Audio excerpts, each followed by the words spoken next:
My name is Peter and I live with my wife and of course our little dog Stevie in this 4-bedroom house.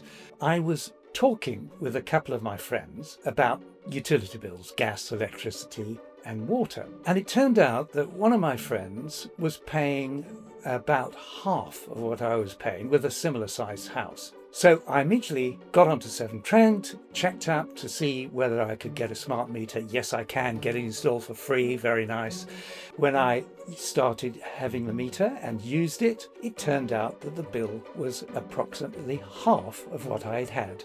The joy of a smart meter is that it leaves you in control, and it also makes you aware of what you're using. You just think, this water, it's precious, it's a commodity, and we need to save it as much as we can. So I'm very happy with my smart meter.